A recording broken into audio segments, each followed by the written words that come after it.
Hi, நான் உங்கள் நவீன் விக்னேஸ்வர். ஜென்ரலாக நமக்கு எப்பாவது ரொம்ப கஷ்டமாக இருக்கும்போது, ரொம்ப கடுப்பாக இருக்கும்போது, என்னடா வாழ்க்கைதுன்னு தோணும் போதெல்லாம் நம்ம என்ன பண்ணுவோம்? மோஸ்ட் ஆஃப் த பீப்புள் என்ன பண்ணுவோம்? அழுவோம், பயங்கரமாக அழுவோம், அண்ட் மனசு விட்டு அழுவோம். கரெக்டுங்களா? தேம்பி தேம்பி அழுவோம். நம்ம அழுகும் போது நம்ம கஷ்டம்லாம் கொஞ்சம் ஏதோ ரிலீஃப் ஆகிற மாதிரி இருக்கும். கரெக்டுங்களா? பட் இந்த மாதிரி நம்ம அழுதுட்டு இருக்கும்போது நம்ம பக்கத்தில் யாராவது இருந்தாலோ, நம்மளோட க்ளோஸ் ஃப்ரெண்ட்ஸோ இல்லை நம்மளோட அக்கா தம்பி யாராவது இருந்தால் ஜென்ரலாக என்ன சொல்லுவாங்க? என்ன நீ சின்ன பிள்ளை மாதிரி அழுதுட்டு இருக்க? என்ன நீ லூஸ் மாதிரி அழுதுட்டு இருக்க? அட எரும மாடி மாதிரி வளர்ந்துட்டு இந்த வயசுல ஏதாவது உட்காந்து அழுவாங்களா அப்படின்னு சொல்லுவாங்களே தவிர, யாராவது ஒருத்தராவது பரவாயில்ல இன்னும் நல்லா அழு, உன் கஷ்டம் தீர்ற வரைக்கும் அழு, உனக்கு ரிலாக்ஸ் ஆகிற வரைக்கும் அழு, உன்னோட ஸ்ட்ரெஸ்லாம் குறையிற வரைக்கும் அழு, அழுகுறதுல எந்த தப்பும் இல்லைன்னு சொல்லிட்டு யாராவது சொல்றாங்களா? இல்லைங்கல்ல. பட் இனிமேல் அப்படி இருக்காது. ஏன்னா நான் அதான் சொல்ல போறேன். அழுகிறதுனால எந்த தப்பும் கிடையாது. இட்ஸ் ஓகே டு கிரை அப்படின்னு தான் நான் பேச போறேன். சரிங்களா? It's okay to cry. And topic உள்ள போயிடலாம் வாங்க. ஸோ நம்ம அழுகிறத பற்றி பேசுறதுக்கு முன்னாடி ஃபர்ஸ்ட் சிரிக்கிறத பற்றி பேசுவோம். ஓகேங்களா? ஸோ ஃபர்ஸ்ட் நாம எதனால சிரிப்போம் அண்ட் எப்பெல்லாம் சிரிப்போம்? நமக்கு ஏதாவது ரொம்ப சந்தோஷமா இருக்கும்போது, நமக்கு லைஃப் ரொம்ப பிடிச்ச விஷயம் ஏதாவது நடக்குது, அவர் யாராவது நம்ம போட்டு மனசார சந்தோஷப்படுத்துறாங்க அப்படின்னா மனசு விட்டு சிரிப்போம், அவர் வாய் விட்டு கூட சிரிப்போம். கரெக்டுங்களா? அப்படியே சிரிக்கும் போது ரொம்ப ஹாப்பியா இருக்கும். நம்மளோட ஹாப்பினஸ் இன்னும் டபுள் ஆகும், ட்ரிபிள் ஆகும். அண்ட் அதே மாதிரி சிரிக்கும் போது நம்மள யாருமே என்ன லூஸ் மாதிரி சிரிக்கிற, ஏன்னா நீ பைத்தியமா நீ சிரிக்கிற, ஏன்னா குழந்தை மாதிரி சிரிக்கிறேன்னு யாருமே சொல்றது கிடையாது. கரெக்டுங்களா? அண்ட் நாம எப்போ அழுவோம்? எப்பாவது லைஃப்ல ஒரு பெரிய ஏமாற்றம் வரும்போது, அதாவது ஒரு பெரிய கஷ்டம் வரும்போது, நமக்கு ரொம்ப நெருக்கமானவங்க நம்மளை ஹர்ட் பண்ணும்போது, இதுதான் உலகம்னு ஒரு விஷயத்த நம்ம நம்பியிருப்போம். பட் அந்த உலகமே இடிஞ்சு போறப்போ நம்ம அழுவோம். கரெக்டுங்களா?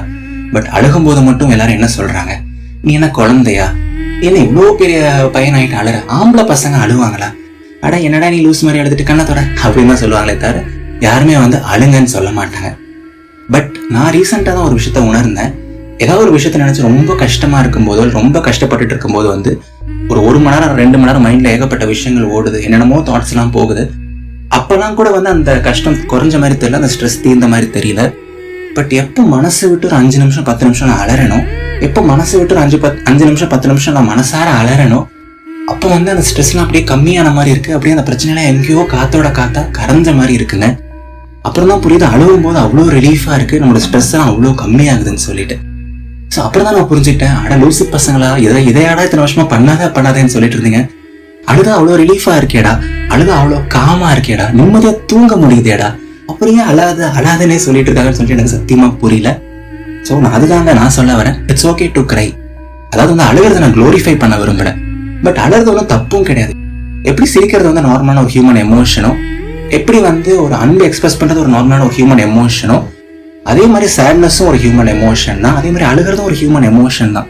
அழறதுனால நம்ம வீக் ஆயிடுறோம், அழுறது தப்பு அப்படின்லாம் கிடையவே கிடையாது. ஒரு சந்தோஷமா இருக்கும்போது சிரிக்கிறது கரெக்டா இருக்கும்போது, சோகமா இருக்கும்போது அழறது மட்டும் ஏங்க தப்பு? நீங்களே சொல்லுங்களேன். ஸோ இனிமேல் எப்போ கஷ்டமா இருந்தாலும் மனசு விட்டு அழுவோம், ரிலாக்ஸா அழுவோம். ஓகேங்களா? அழுது முடிச்சதுக்கு நம்ம வாழ்க்கையை பார்த்துட்டு போயிட்டே இருக்குமே தவிர அழறது தப்புங்கிற மாதிரிலாம் எந்த பெர்ஸ்பெக்டிவும் வேண்டாம். ஓகேங்களா? அண்ட் ரெண்டாவது விஷயம் என்ன அப்படிங்கன்னா நிறைய பேர் crying is a sign of weakness. அழுகிறவங்களாம் ரொம்ப வீக்கான பீப்புள், ஸ்ட்ராங்கா இருக்கவங்களாம் அழமாட்டாங்க, அந்த மாதிரி ஒரு பெர்ஸ்பெக்டிவ் ஒரு சார் வச்சிருக்காங்க. பட் எனக்கு தெரிஞ்சு ஸ்ட்ரென்த்துக்கும் கிரையிங்க்கும் எந்த சம்பந்தமுமே கிடையாதுங்க. நிறைய பேர் ஒருத்தர் ஸ்ட்ராங்கா இருக்கானா இல்லையாங்கிறதே அவனோட பாடி அப்பியரன்ஸ் வச்சு தான் சொல்றாங்க. அவங்க எந்த அளவுக்கு மசில்ஸ் இருக்கு, ஆர்ம்ஸ் எந்த மாதிரி இருக்கு, செஸ்ட் எந்த மாதிரி இருக்கு, அதை வச்சு தான் அவரோட ஸ்ட்ரென்த்தை டிஃபைன் பண்றாங்களே தவிர அதெல்லாம் ரியல் ஸ்ட்ரென்த்தே கிடையாது என்னை பொறுத்த வரைக்கும். Of course that is strength only. But ஒரு ஹியூமனோட ரியல் ஸ்ட்ரென்த் என்னை பொறுத்த வரைக்கும் அவங்களோட மென்டல் ஸ்ட்ரென்த் தான். அவங்க டஃப்பான டைம்ஸ்ல எப்படி ஹேண்டில் பண்றாங்க, டஃப்பான டைம்ஸ்ல எப்படி அவங்களை கேரி ஃபார்வர்ட் பண்ணி கொண்டு போறாங்கிறது தான் என்னை பொறுத்த வரைக்கும் ஒரு ரியல் ஸ்ட்ரென்த்தே. அண்ட் ஜஸ்ட் பிகாஸ் ஒரு ஹியூமன் அழறாங்க, ஜஸ்ட் பிகாஸ் ஒருத்தங்க கஷ்டத்துல அழறாங்கிறதுனால அவங்க எப்படிங்க வீக் ஆவாங்க? யோசிச்சு பாருங்களேன். அழறது அவங்க எந்த விதத்துலயும் வீக் ஆகாது. அழுகிறது எந்த விதத்துலயும் அவங்க குறைஞ்சு போட மாட்டாங்க அவங்க அழறதுனால. Crying just ensures that their normal human. Crying தான் அவங்க மனுஷனாக்குதே தவிர கிரையிங் அவங்க எந்த விதத்துலயும் வீக் ஆகலைன்னு தான் நான் பிலீவ் பண்றேன். ஓகேங்களா? நீங்களே யோசிச்சு பாருங்க, எப்போ நமக்கு முதல்ல அழுக வரும்?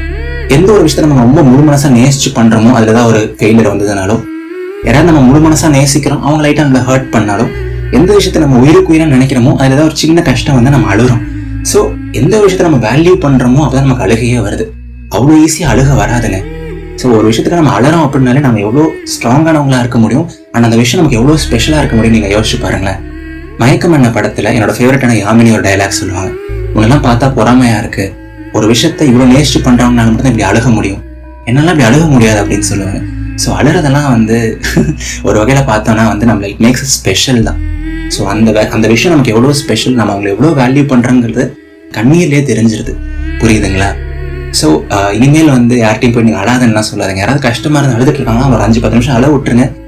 அழுதுட்டு அவங்க நார்மல் ஆகிடுவாங்க. அதை விட்டுட்டு அதை யோசிச்சுட்டே இருந்தால் தான் இன்னும் கஷ்டமாக இருக்கும் அவங்களுக்கு. சரிங்களா? ஸோ நான் மறுபடியும் சொல்கிறேன், it's okay to cry. And நம்ம ஒரு விஷயத்தை எப்போ மனசார நேசிக்கிறோமோ அப்போ தான் அழுக வரும். அண்ட் நம்ம அழறனால வந்து நாம வீக்கு, அழறவங்களாம் லூஸ் அப்படிலாம் கிடையவே கிடையாதுங்க. We're just normal humans. எல்லாருக்கும் இங்கே எமோஷன்ஸ் இருக்குது. எல்லாருக்கும் இங்கே நல்ல நாட்களும் இருக்கும், கெட்ட நாட்களும் இருக்கும். குட் ஃபேஸஸும் இருக்கும், பேட் ஃபேஸஸும் இருக்கும். ஒரு நல்ல இயர் ஒருத்தருக்கு இருக்கலாம், ஒரு பேட் இயர் ஒருத்தருக்கு இருக்கலாம். ஸோ நல்ல இயர் இருக்கிற ஒருத்தர் சிரிக்கும் போது பேட் இயர் இருக்காரு ஏன் அழக்கூடாது? அதுதான் என்னோட கேள்வி. ஓகேங்களா? ஸோ இங்கே எந்த கஷ்டமும் நினைச்சிருக்க போகிறது கிடையாது. அவ்வளோ பெரிய ஹாப்பினஸே நினச்சிருக்காதப்போ தமாத்தோட சேட்னஸ் எப்படிங்க நினச்சிருக்கோம்? நீங்களே யோசிச்சு பாருங்க. ஸோ எல்லாமே இங்கே டெம்பரரி தான் நண்பா. எதை நினச்சும் போட்டு ஓவராக யோசிக்காதீங்க. எதையும் போட்டு ஓவராக யோசிச்சு மனசு போட்டு குழப்பிக்காதீங்க. கண்டிப்பாக எல்லாம் சீக்கிரம் சரியாயிடும்னு சொல்லிட்டு முழு மனசாக நம்புங்க. எப்பவுமே உங்களை பிலீவ் பண்ணுங்க. Self confidence and self belief ரொம்ப அவசியம். ப்ராசஸை ஒழுங்காக பண்ணுங்க, கண்டிப்பாக ரிசல்ட்ஸ் தேடி வரும். அண்ட் எதை நினச்சும் போட்டு ஓவராக யோசிச்சு ஃபீல் பண்ணாதீங்க. கண்டிப்பாக நல்லதே நடக்கும்னு பிலீவ் பண்ணுங்க. பிகாஸ் நல்லதே நடக்கும். சரியா? அண்ட் எப்பவுமே முழு மனசாக நம்புங்க. எவ்வளோ கஷ்டங்கள் இருந்தாலும், சின்ன சின்ன கண்ணீர் அப்பப்போ இருந்தாலும் வாழ்க்கை ரொம்ப ரொம்ப அழகானது. இது நவீன் விக்னேஸ்வரன், இதயத்தின் குரல். நன்றிகள் 1000. நான் பேசுறது உங்களுக்கு பிடிச்சிருக்கு, பாசிட்டிவா இருக்கு, உங்களுக்கு நிறைய ஹாப்பினஸ் கொடுக்குது நீங்க பிலீவ் பண்ணீங்க அப்படின்னா வந்து கண்டிப்பா இதயத்தின் குரலை உங்களோட க்ளோஸ் ஃப்ரெண்ட்ஸ்க்கும் ஷேர் பண்ணுங்க. அவங்களையும் ஃபாலோ பண்ண வைங்க. அண்ட் நீங்க ஸ்பாட்டிஃபை இல்லை வேற ஏதாவது ஆப்ல கேட்டுட்டு இருக்கீங்க அப்படின்னா உங்களால இதயத்தின் குரலை ரேட் பண்ண முடியும். நீங்க இது வரைக்கும் ரேட் பண்ணல அப்படின்னா கண்டிப்பா இதயத்தின் குரலுக்கு ஒரு 5 ஸ்டார் ரேட்டிங் கொடுங்க. நிறைய பேர் பெட்டரா ரேட் பண்ணா என்னோட பாட்காஸ்டோட ரேங்கிங் இன்னும் இம்ப்ரூவ் ஆகும். எனக்கு ரொம்ப ரொம்ப ஹெல்ப்ஃபுல்லா இருக்கும். சரிங்களா? ஸோ ரேட் பண்ண மறந்துடாதீங்க. அடுத்த ஞாயிற்றுக்கிழமை சந்திப்போம். டாடா, பை.